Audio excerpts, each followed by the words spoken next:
Dr. Peter Daniels is first and foremost an active business statesman. He has involvements in 30 countries around the world. His first-hand business experience includes real estate, gold and silver bullion, and business education. The media at times have called him an adrenaline-charged salesman, and that he could motivate an Egyptian mummy to walk. The Christian church refer to him as a missionary to the business world, a merchant of hope, and speak widely of his generosity. He has written 16 books in 6 languages. He has 6 honorary doctorates, 3 ambassadorships, yet at 26 years of age, he was an illiterate bricklayer with acute dyslexia, and he never passed 1 grade at school.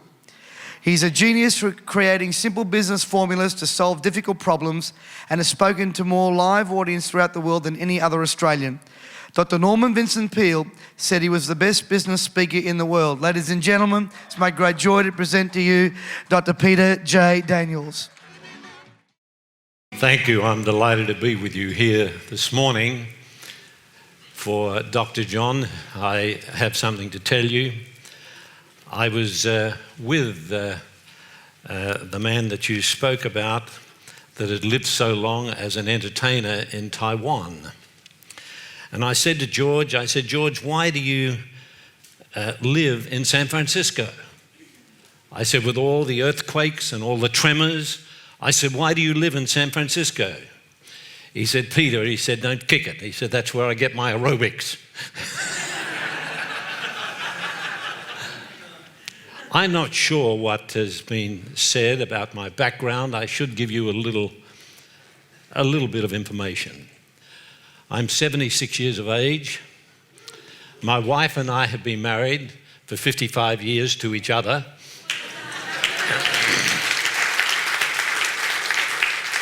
We have 3 children and 8 grandchildren who think I'm the 4th member of the Trinity. I've never passed or gone through formal schooling. I've never had the disadvantage of going to university. I came from a 3rd-generation welfare recipient family. I had 4 fathers and 2 mothers. And most of my relatives had free board and lodgings with King George VI. That meant they were in jail. At 26 years of age, I was an illiterate bricklayer and stonemason. I could not articulate words. I had great problems in comprehension, and I do have acute dyslexia. I can get lost in a hotel lobby and have been lost in a hotel lobby. Everywhere I go around the world, I take my wife with me. They say, why do you do that? I say, well, it's cheaper than alimony. But I need her to look after me. I am also colorblind. I was married to my wife 20 years before I found out she wasn't black.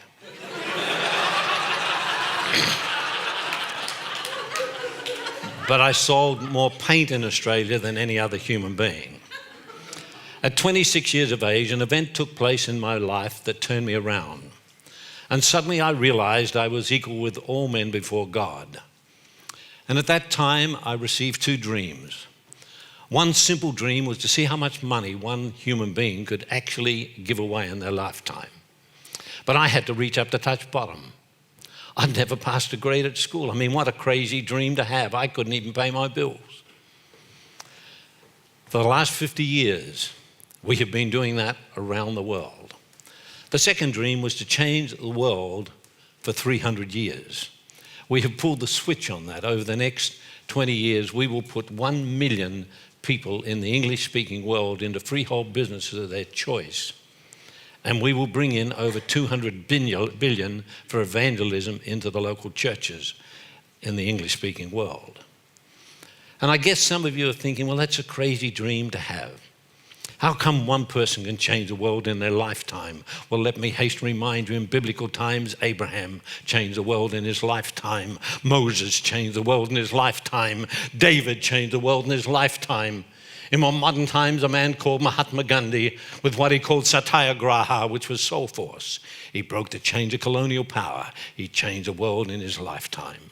Henry Ford changed the world in his lifetime when he set the world moving via the automobile. And Roger managed to change the world in his lifetime when he ran the first 4-minute mile. And he proved that the efforts of human endeavor are yet to come. My hero, Sir Winston Leonard Spencer Churchill. the last great English bulldog. He changed the world when he sent those young men up on those Spitfire planes that caused him to say, never before in the field of human conflict, as so many owed so much to so few. So let us brace ourselves to our duties and so bear ourselves that if the British Empire and its Commonwealth would last for 1,000 years, men would still say this was their finest hour. He changed the world in his lifetime. Bach and Beethoven changed the world in their lifetime as they expanded our consciousness in the area of symphony and song. And Dr. Martin Luther King Jr., he changed the world when there on Capitol Hill before the television audience of the world when he gave that famous speech that said, I have a dream. He said, I have a dream that my 4 little children will not be judged by the color of their skin, but by the content of the character. I have a dream today. And so my wife and I, we've left our home and our grandchildren, come here to spend time with you, to ask you a very simple question. It's a very simple question. It's this: what is this dream that you have? What is this dream that you have? For many of you, it was alive and well when you're a little younger. You go for a swim at the beach and lay on the warm sand. You'd stand in front of a wood fire on a cold winter's night or under the starry heavens of a hot summer night, and you would do what men and women in all ages have done. You would contrast that picture of what you are against what you would like to become. And what they're trying to do here over these next few days is to turn back on that dream machine. Let me give you a little more background. What do we do today? Well, for 20 years, I owned and freehold owned one of the largest real estate corporations in this country and 2 other countries as well. Today we are bullion dealers. We store bullion, we sell bullion. We are the only corporation in the world that has its own private currency. 10 years ago we predicted this fallout. We did 2 films called Millennium Money. We submitted it to the Video and Film Festival in Chicago, against General Motors, against Rolls-Royce, against 1,600 of the biggest corporations in the world. We won. We won the gold for directorship and the silver for content. We told our clients at that time to start buying gold. It'll go up to $5,000 an ounce. They bought it. They're happy today. We're also very different. We have no overdrafts, no loans, no mortgages anywhere in the world. And I want to share some concepts with you. Because as we come to meetings like this, we talk about growth and success. Call it what you will. But it depends upon 3 very simple factors. 1, the economic climate of the time in which we live. And this is one of the most exciting times in history. The Asiatic world has a double syllable word for the word crisis. It's danger and opportunity. And this is one of the most exciting times in history. I've just come back from Russia. And when I look at that great nation of Russia, when I think of in the 19th century, they were the greatest exporters of agriculture in the world, but they are a tough and resilient people. Don't wipe out Russia. They also today have the oil and the gold and the cash to do things that other countries cannot do.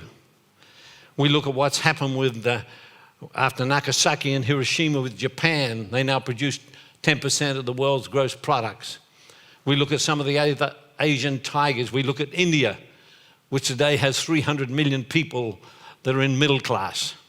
We look at what's taking place in China.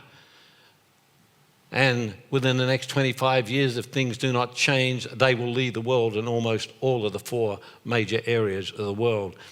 The economic climate of the times in which we live. Secondly, what you are personally prepared to do as a service to others. You've got to be involved with people. You've got to understand that it depends upon human beings. We have a look at the great country of Africa. For 100 years, we've been sending missionaries in, we've been sending explorers, we've been sending food aid and doctors and all kinds of things. It hasn't changed their economics, their politics, their religion, or their ethics. Why don't we stop doing what we're valiantly failing in? We have to do something different with Africa. What you are personally prepared to do as a service to others. And thirdly, what you're personally willing to sacrifice along the way. And let me tell you, you don't have to lose your family. That's a lie of the devil. I mean, my wife and I, we go to sleep holding hands, we wake up holding hands. Every morning of my life, I take her to her bed and wake her up every morning with cafe latte, marmalade, and toast every morning of her life. It's called self-preservation. She's not responsible for anything she says in the morning until she has her coffee. But let's stop all this bickering. Let's get on with one another. You see, 2 out of those 3 statements depend upon you. Success is not a demand on life, it's a vigorous response to life. And entrepreneurs, not government, entrepreneurs are the lifeblood of a country. And it's through entrepreneurship, not government, that growth and enterprise flourish. If you are a success, then Australia succeeds. And if the entrepreneurial spirit falters or is stifled, then that which makes any nation great is nullified and void. I was interested in what Dr. John said about family. My daughter said to me the other day, she said, "Dad, you're spending too much money on the grandchildren." Aaron said, "Mum, leave Poppy alone, he knows his job." Isaac called me the other day, he said, "Poppy, can I come and live with you for a while?" I said, "Sure, I'll be around to pick up in 10 minutes. I said, "Have you cleared it with your mother and father?" He said, "Yes." I said, "Well, aren't they treating you all right?" He said, "Yes." He said, "But not as good as I get when I get with you." You see, but we look at the world today, and my wife and I, we do 100 flights a year somewhere around the world. And I believe that the people that make that food in those airplanes ought to be forced to eat it. Because of the speed of travel and the explosion of information and the instancy of communication, isolation for Australia is no longer possible. We are now forced to shadow adolescence and assume the role of adulthood and face the future in this, the 21st century, as economically rich by world standards, not only because of our resources in primary production and minerals, but also because of our often forgotten human potential that, if stimulated, could rewrite the economic history books here in Australia and towards the third world nations. I've been watching television, as all of you have, and been watching what's happening with the Dow. It's going up and down like a yo-yo. We're looking at some of the great tragedies of economics around the world. But we look on television to get our information. I think it was George Bernard Shaw when he spoke about economists. He said if you used to get 100 economists and lay them head to toe on the ground, they wouldn't even reach a conclusion. But the real economists today, not the entertainers on television, the real economists tell us there are 5 essentials necessary to succeed as we thunder towards the 21st century. The first one is a rich, modern, highly productive agricultural base. The second is a rich base of energy-bearing materials. The third is an abundant supply of non-energy-bearing materials. The fourth is a highly developed technology, and the fifth is a highly educated and sophisticated population. And of all the nations of the world and all of the emerging nations of the world, there are only 3 nations in the entire universe that have every one of these components going for them. One is the United States of America. The second one is Canada, and the third one, you're living in it, it is called Australia. You see, and with the limitation of other countries and the enormity of the opportunity before us here in Australia, the position that we're in here today must inflict upon us commitment. Our position in the economic world scene compels us to be responsible and to strive for excellence. Our opportunity for success has never been greater. The timetable has never been so accurate. The rewards have never been so large and reachable. Opportunity is not knocking at the door, it's literally tearing the door down. And the key to realizing the potential of your opportunity is to make a commitment. And that commitment must be fastened to a belief in what you're doing and a clear, firm plan for growth. Yes, we have been through the industrial age, the automotive age, the jet age, the space age, the electronic age. But many believe today that we're in the age of the cortex. Many believe that the human mind is on the periphery of its greatness. It is the last great unconquered area of mankind. And now is the time to cut the fetters from your mind and allow it to glide as it was divinely designed to do so. Yes, we are moving very quickly towards this global village. The military components are different. The monetary system is different. Our life expectation is different, the geography is different, and indeed our markets are different. But we've got to come to grips with what's taking place in the world today. The great economist E.F. Shoemaker says, economics does not start with goods. It starts with people. It starts with their education, organization, and discipline. And without these three, all resources remain latent, untapped potential, like the marvelous, unlimited resources of Brazil. I was talking to someone the other day about Africa. And they said, well, you have to understand the culture. I said, no. I said, you take 100,000 Jews and put them in Africa and you'll find it'll be the richest nation on the face of the earth. They have more gold, more silver, more bauxite, more diamonds, more oil, more gas, more coal, more arable land, more water than anywhere else on the face of the earth. It's Africa, not America, that's the richest nation on the face of the earth. You see, as we gather here this morning, we must stimulate ourselves to contemplate and examine the results of the past, and with our dreams and aspirations girded with reality, brace our spirits and hopes towards an exciting future. You see, what you have to come to grips with, and I think Dr. John made this very clear, you have to come to grips with individual responsibility. You are responsible for you, not the person sitting next to you, and God help us, not the government. Someone asked me, who's the biggest enemy in the economy today? I said, the government. And if the Bible teaches anything, it teaches personal accountability. But I want to reach in very deep here. Dr. Alfred Adler, the great Austrian psychiatrist, spoke of what he called the life lie of the neurotic. He said it is a categorical demand of the patient's lifespan that he or she should fail through the guilt of others and thus be free from responsibility. You see, so often we're telling people about our problems. Well, I couldn't do this because I was unable to do this because I'm sick. Listen, I'm walking around with the biggest aneurysm in Australia's history in my brain. It's bigger than a golf ball.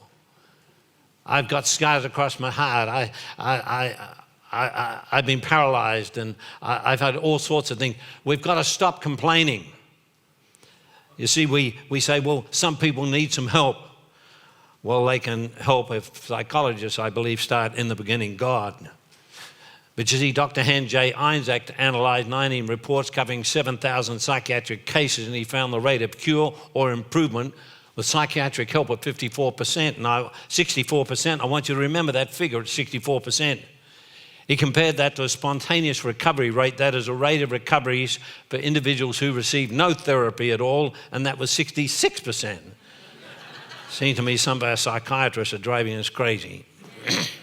The Canadian psychiatrist, Dr. Raymond Price, spent 17 months studying Nigerian witch doctors, and his conclusion was that their therapeutic results were about equal to those obtained in the North American clinics and hospitals. Now, for those of you who feel as though you're too old, I think I'm the oldest person here. I hate being with people my own age. Why? Because they're always glorifying the past. It wasn't that good. I was there.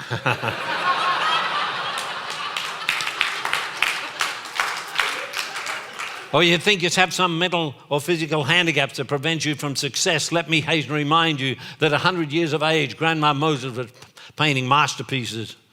That at 94, Bertrand Russell was active in national peace drives.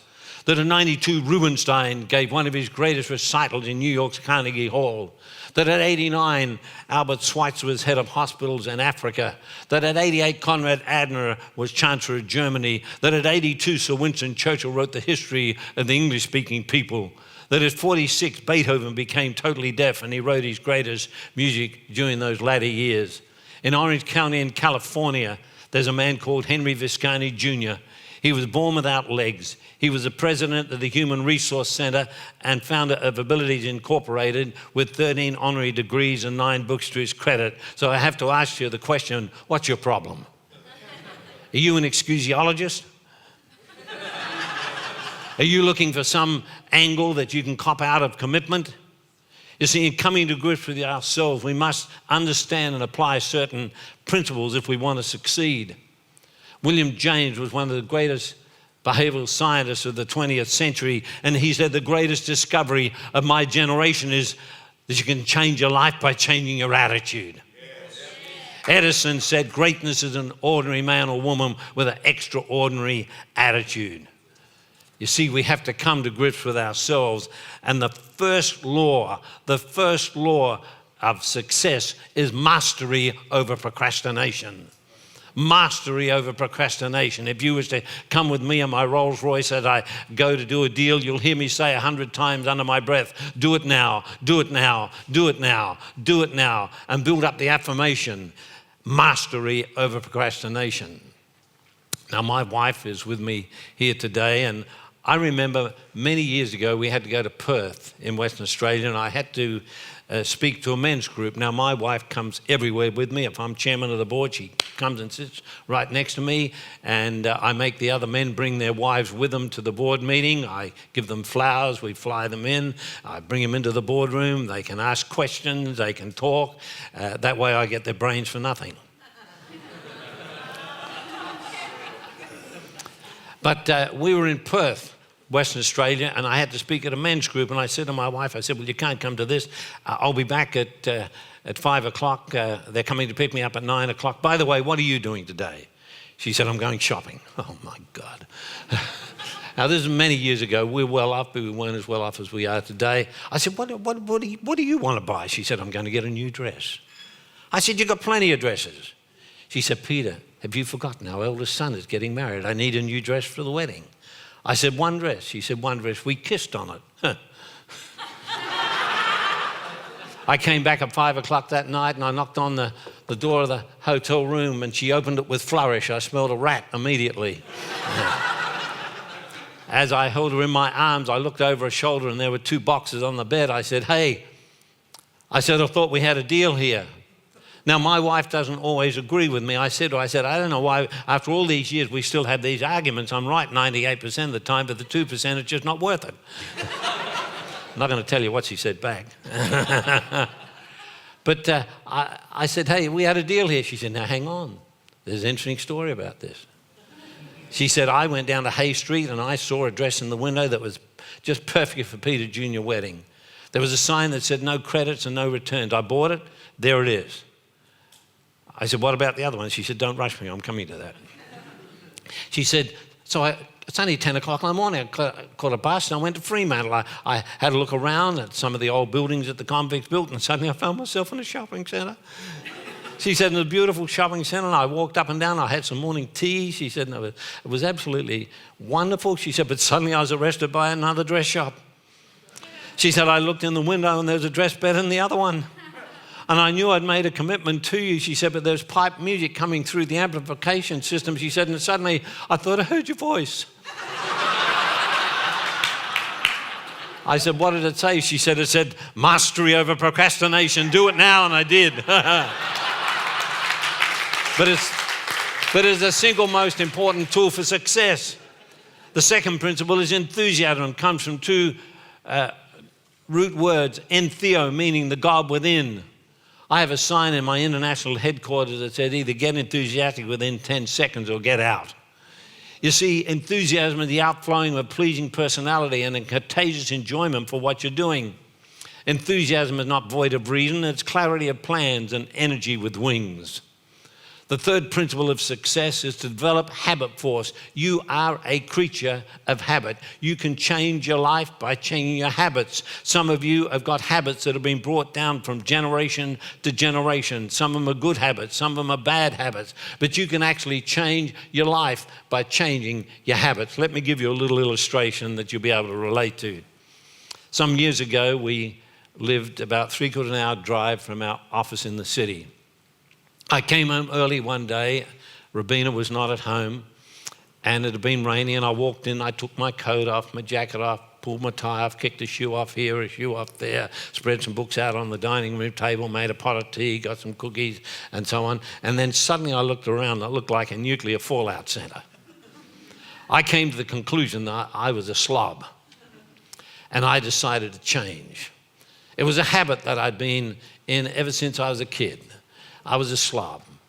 And I heard Rabina's motor car coming up at the drive, so I put a chair opposite me when I told her I didn't want her to go into cardiac arrest. And when she came in, I said, I've got an announcement to make. She said, this will be good. I said, you have been conducting a 20-year free pickup service for me. She said, that's the truth. I said, well, as long as I live, you'll never have to pick anything up after me again. Well, she almost went into seizure. You see, you can change your life by changing your habits. And I want to tell you, fellas, that everything worked out fine for about 3 days. But you see, there is a key if you're going to change your habits. Some of you are perpetually late. Some of you are perpetually in debt. And let me tell you, if you cannot save, the seed of success is not in you. You need to have reserves. You need to have reserves for your family. Men, do you want to make your wives look at you with stars in their eyes? Give your wives and partners some financial security. Am I right, ladies? Am I right, ladies? Yes. Women need financial security. You can fly by the seat of your pants, but I want to tell you, women need financial security. Well, I want to tell you everything worked all right for about 3 days, and I was just about to go through the door of my office, and suddenly I realized I left my pajamas on the floor in the bathroom. How do you handle that? Well, you can change your life by changing your habits, but there is a key. For the first 90 days, you must never, ever, ever, ever, ever let an exception occur. I took my hand away from the door. I got in my motor car. I drove 3/4 of an hour home. I walked in the door. Rabina said, "What are you doing here?" I said, "Well, I'd left my pajamas on the floor in the bathroom." She said, "Peter, I could have handled that. You just have to phone me." I said, "Yes, but it would have destroyed my personal accountability." Now, why don't you change your habits and form good habits, productive habits, and never let an exception occur? The fourth thing is to develop a positive mental attitude. You see, the creator of the Instamatic camera said, "Whenever I get a good idea, I incubate myself from negative thinking people. I only need one negative comment to destroy a good idea." You see, a positive mental attitude means spending your creative energies on finding ways things can be done rather than exhausting your mental and emotional powers, dwelling on the ways that things cannot be done. It means turning a problem into a solution. It means you must develop thought displacement, stand sentinel at the gate of your mind and challenge thoughts as they come in. Number 5, you've got to be prepared to pay the full price. You may back into a little bit of success, but you'll never back into excellence. Why is it that with our pilots, we'll only accept 100% success? Why is it with our doctors that if they make a mistake, we sue, we call out, they have to have a 100% success rate? Why is it with our aircraft manufacturers and mechanics, we only accept 100%, but if we do 60% or 65%, we're satisfied? But we've got to pay the full price if you want to be excellent. So many people start out on the road to success and pay a down payment by way of their verbal commitment, and then they default in their periodical and final payments.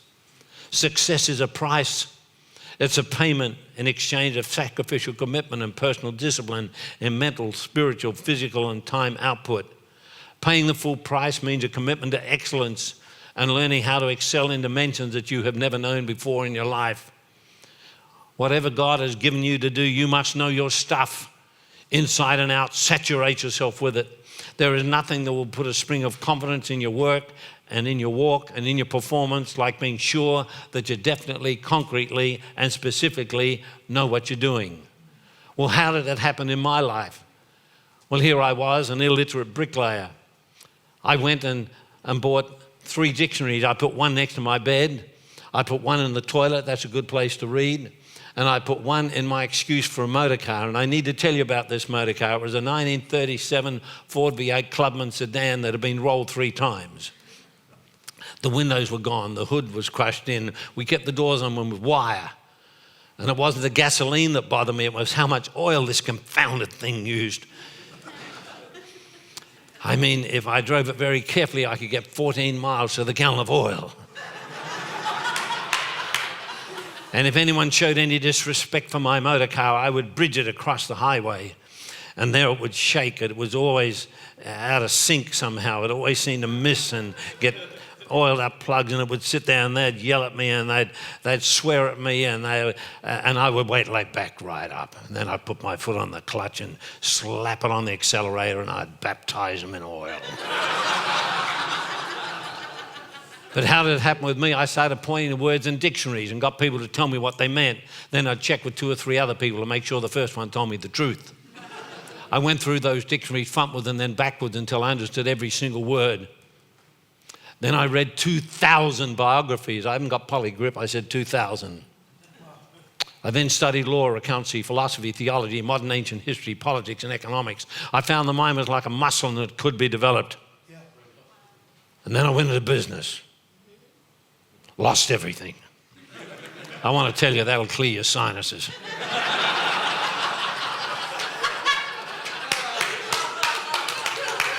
I paid it back and went into business the second time. Lost it again.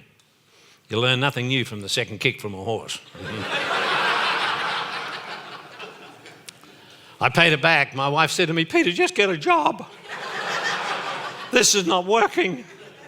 She said, Peter Jr. needs some shoes for school and Graham needs a jumper and winter's coming and I'm pregnant again and you spent all this money on books. Peter, this is not working. Just get a job. I said, I won't get a job. She said, why not? I said, because job stands for just over broke. She said, well, this is not working.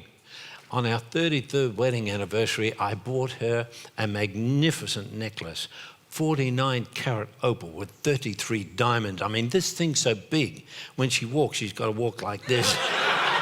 I said, you haven't complained about the books and tapes I bought lately. But I went into business the third time and lost it again. What do you do when your dreams start to fade? You reach for one more dream. You should never give up, let up, or shut up till God takes you up. Well, I went into business the third time, lost it again, paid it back, and then built one of the largest real estate corporations of its kind in the Southern Hemisphere. As I said today, we're involved in business around the world. We've just come back from Russia. My books are the most popular books in the entire country of Russia. People travel for 8 days with 7 of my books on their arms from Siberia just to get them signed and get a photograph and so on. Yes, you must know your stuff, inside and out. Saturate yourself with it. There is nothing that will put a spring of confidence in your walk and in your performance like being sure that you definitely, concretely and specifically know what you're doing. Now, I have acute dyslexia. It's a bit hard to understand the sort that I've got, but I write books. I can write a book in 14 hours or longhand without any reference material and no corrections, usually worth 5 million when I finish. You know, God's got a sense of humor. Number 6, learn to speak on your feet. Now, you're saying, well, what's that got to do with success? Well, if you're going to build any sort of corporation, sooner or later, you're going to have to face a board of directors. You're going to have to face a large meeting of staff. You're going to have to do a television interview. I did 213 debates and didn't lose one debate on good morals is good economics. And I remember how hard it was trying to articulate words. I would listen to British broadcasting radio for 5 years every morning. I practiced every day for 5 years. Nobody ever asked me to speak. But then one day I did something that was unusual and people asked me to come and speak, and I was the best equipped guy in town. I remember the first television interview I got, they said, where has this guy been? This is the best interview we've had in 3 months. But I had a problem. I had nerves. And I had a major problem of nerves. If I had to come and speak to you many years ago, I'd get up at 4 o'clock this morning and run a mile at 4 o'clock, a mile at 5 o'clock, a mile at 6 o'clock, a mile at 7 o'clock to burn off the nerves. And then when I had to come and speak to you an hour before I left home, I'd say to my wife, get it ready. She'd say, Peter, I'm not going to do this. This is going to injure you. Sweetheart, just get it ready. I got to have this. And finally she'd weaken and she'd get a large glass and half fill it with milk, put in 3 tablespoons of burnt flour, 3 spoons of sugar, and she'd mix up a glue and I would glug, glug, glug, glug that down so that would bind my bowels and I wouldn't have an accident when I stood up. And then when I got it home, I'd take 4 laxettes to get it back to normal again.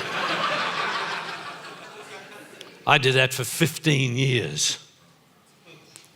Never give up, let up, or shut up until God takes you up. Principle number 7, learn to handle your emotions. You see, what happens when things go wrong, your emotions go crazy. The wheels fall off. You start blaming people for what's happened. Put your hand over your mouth.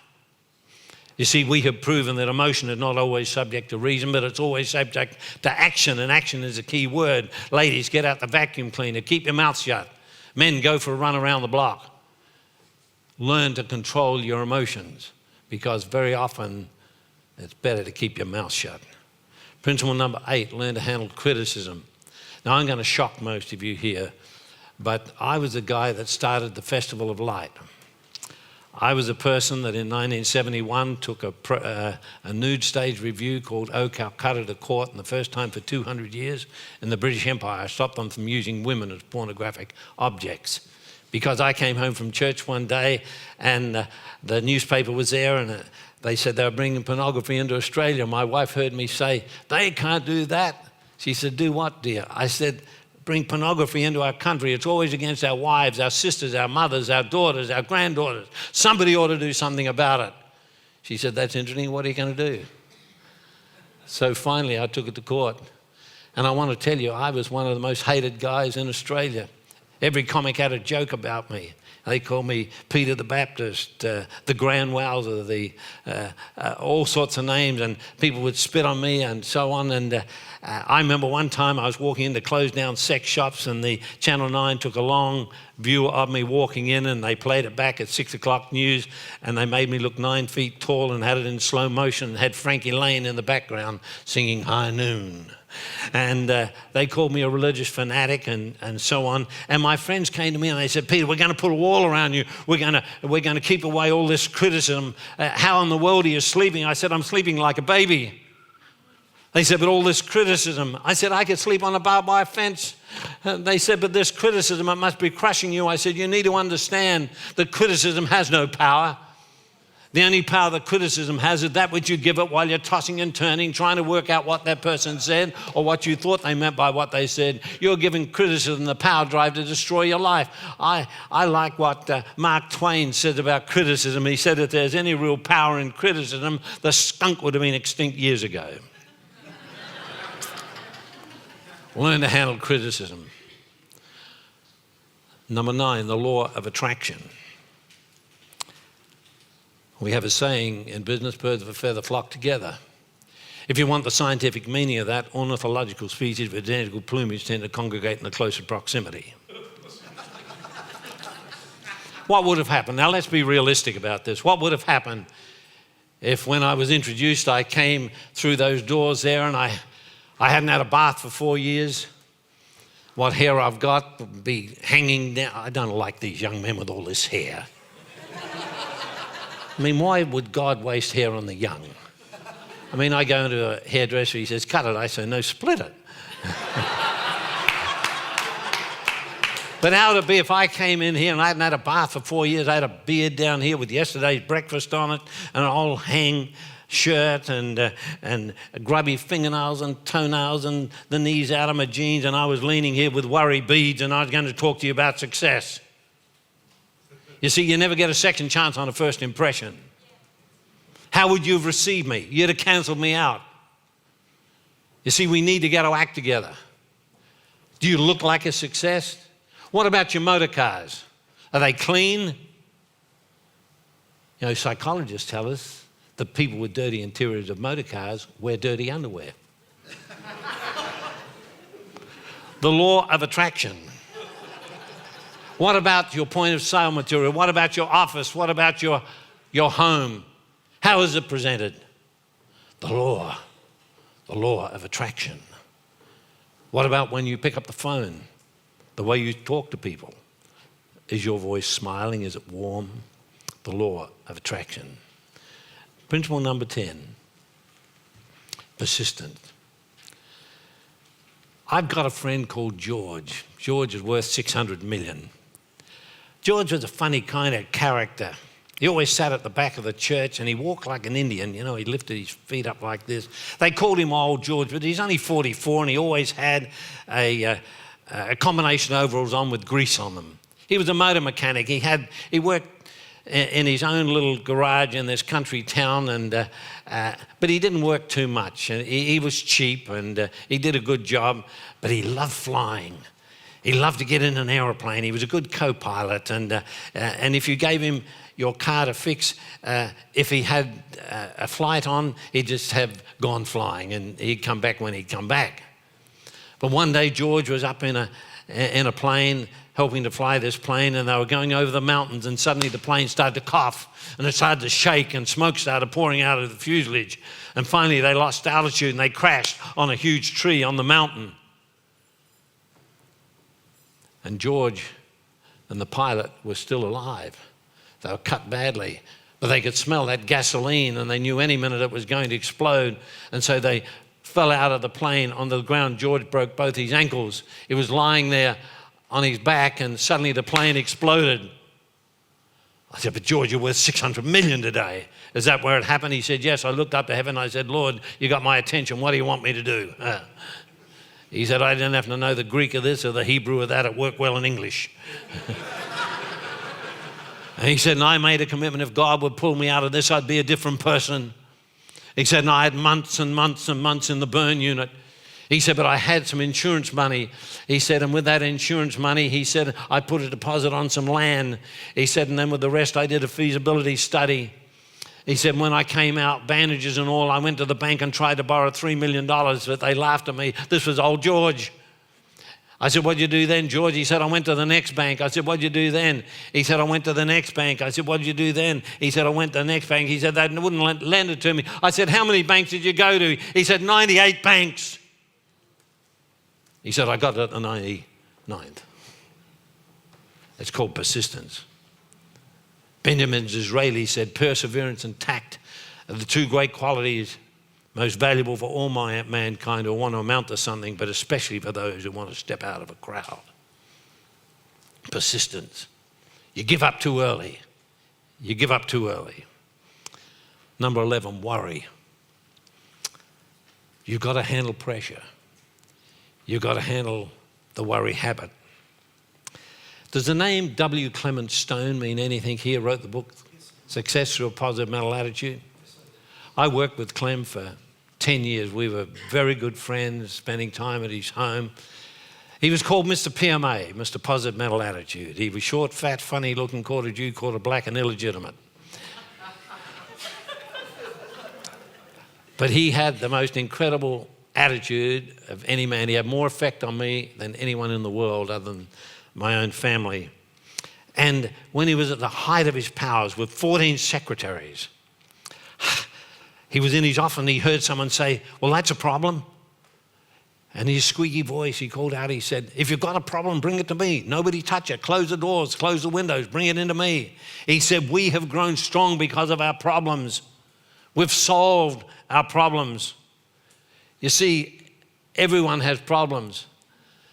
Dr. Norman Vincent Peale, who I worked with for 22 years and one of my dearest friends, one of the kindest people I ever met, he tells a story. He's coming down from the steps of his church in Collegiate Church in New York and bumped into someone. They looked at him and they said, oh my goodness, you're Dr. Norman Vincent Peale. He said, that's right. Wrote the book, The Power of Positive Thinking, correct? Sold 27 million copies. He said, that's right. Oh, he said, this is my lucky day. He said, well, what is it? I'm a minister of the gospel. I'll help you in any way I can. He said, well, it's all these problems, this pressure, all these problems.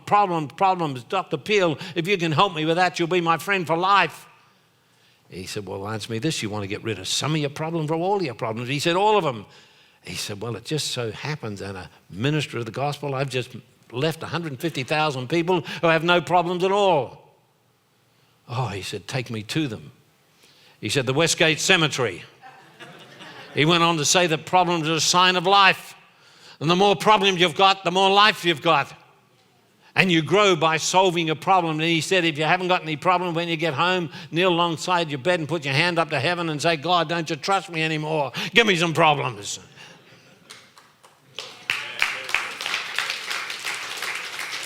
Principle number 12, decision making. You know what happens? We let the dissenters be the deciders. But you can correct something, but you can't correct nothing. I have the fortunate or unfortunate job of being involved with a lot of Christian organizations around the world. And sometimes I'm chairman of the board and we'll plan to do some great outreach and help people in many, many countries. And we'll raise all the money, we'll do our demographics and so on. And finally, all the directors fly in from around the world. We'll meet in Singapore or Hong Kong or London or Chicago or wherever. And we we sit there and we discuss it and we work it all out. And finally, as chairman of the board, I say, we've got to make a vote. I'm going to call for a vote to move ahead. And some twit on the board, some nincompoop, some knothead on the board will say, Mr. Chairman, I have a feeling in my spirit about this. I say, go to the bathroom, we'll wait for you. What's happened to us? I mean, I know there are some Christians here in this group, and even if you're not, things get tough, you may pray. But I've seen you on the roadside, Mack trucks coming down, you don't kneel on the bitumen and say, well, Lord, should I stay or should I move? You get the heck out of there because you have to make a decision. Now, we have proven scientifically that successful people make decisions quickly and change them rarely, and unsuccessful people make decisions slowly and change them often. Am I ringing any bells out there? You can be intelligent without being smart. And if you're right 51% of the time, you're in front. Well, let me just move on. I did a program about 12 years ago. I had a major problem in my brain. I wasn't supposed to live, and I started staggering around the place. And my wife said to me, she said, Peter, God may take you home. I said, well, I've taught my kids to live. I'll show them how to die. And she said, what I want you to do is to get everything that you've ever learned in your entire lifetime and pull it together and put it in a program for our grandchildren. I'm preparing my family 7 generations deep. We have a baton with a gold lion on the top and a silver. And up the shaft of the baton, we have room for 7 generations. We're preparing 7 generations for knowledge and for wisdom and economics for 7 generations deep. And this gets passed down 7 generations. It's in our lounge room. It's in a big case. And so I pulled together everything. And I put it into 6 areas. The dream, the sense of grandeur towards life. You know, we meet people that have a different dream every week and we laugh at them because they never do anything about it. But you see, it's God knocking on the door, trying to give you a sense of grandeur towards life. But nothing will happen that until you make it the vision. You see, you've got to put some arms and legs on it. You've got to get some structure on it. You see, the vision of the depth, capacity, and measurable impact of a dream. And once you take the dream and you turn it into a vision and get some structure, then something's going to happen. But then you have to move to the 3rd area, the commitment. The acceptance of pain as a cost towards a benefit. Some years ago, I had to do a debate on the free enterprise system, a very big debate. And as a Christian and someone that was obviously wealthy, they had an atheist that was going to debate with me and they were going to tear me to shreds. It was very interesting because I was getting my makeup on and it was a television show. And the stage manager came in and he said, Dr. Daniels, he said, they're waiting for you, they've got a good crowd. And he said, but I want to hold your arm as you step down 1 step because the lights will hit you and it'll blind you and you may fall. I said, well, that's very kind of you. And he took my arm and he said, by the way, there's been a change. I said, well, what's the change? They said, well, they have 4 people debating with you now instead of 1. Well, immediately I knew they were in trouble. And the first question they said is, Dr. Daniels, is it true that you only own 1 pair of dress shoes? I said, that's right. They said, well, with all the millions you've made, why do you only have 1 pair of shoes? I said, well, that's quite obvious. I've only got 1 pair of feet. They said, well, what is your secret for success? I said, the willingness to bear pain. Not to be a pain, but to bear pain. You've got to move out of the comfort zone into the pain arena. Well, it wasn't a decent debate. I didn't even get a good stretch. I don't think they'd ever read Shakespeare in Othello where it says, oh God, that man should use his mouth as an enemy to his brain. But the commitment is the acceptance of pain as a cost towards a benefit. If you're going to grow, it's going to hurt, but the best teacher is pain. Then the 3rd one is The third one, commitment. The fourth one is goal. And I'm going to talk about that tomorrow. I'm going to get 2 men and 2 women out of the audience. We're going to have that big whiteboard over here and maybe this chart. And I'm going to work with you and I'm going to show you how to reach your life goals and how to hit it on target. I've done this around the world into 30 countries. And we'll just pick people at random. You'll have to volunteer. Now, let me tell you, you'll never be the same again. You may be better, you may be worse, but you're never going to be the same again. And I will interact with you. But the goal, what is the goal?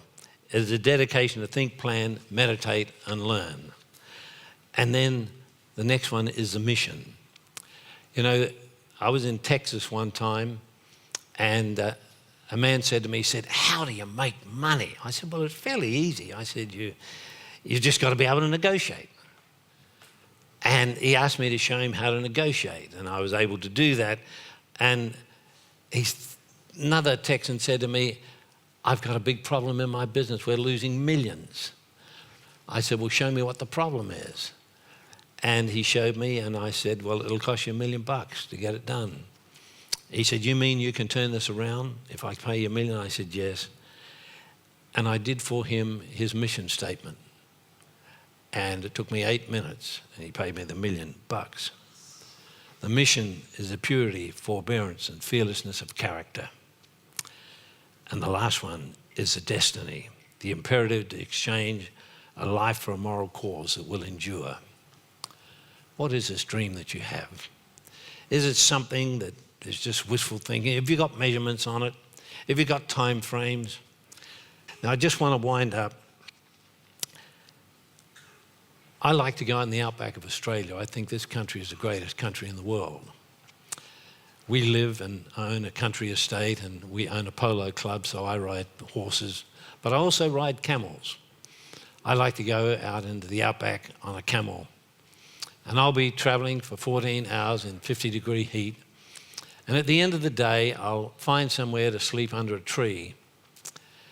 I want to get under a tree because I sleep well. I go to bed early and get up late. I think you know, mornings are overrated. My wife, my wife said, "You want to see the sunrise?" I say, "I see it set."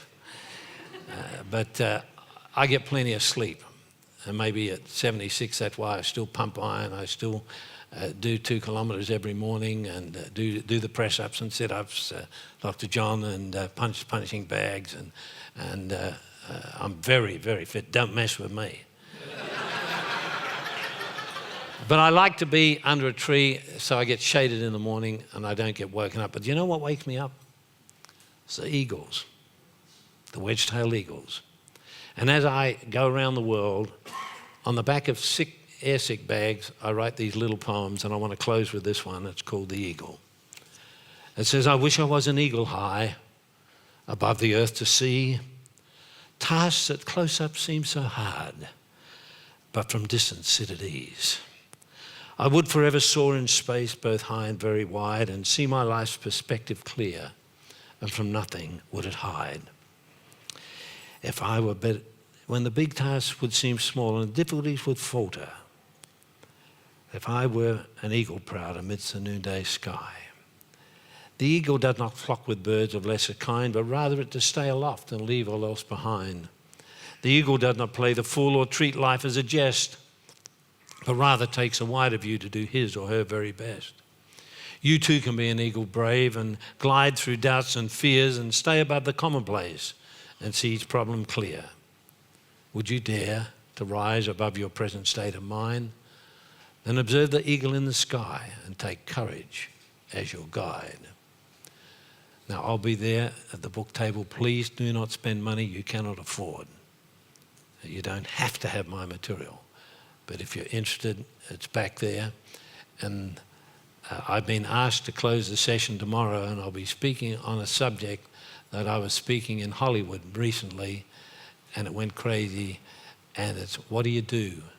What do you do? I mean, what do you do when your dreams start to fade?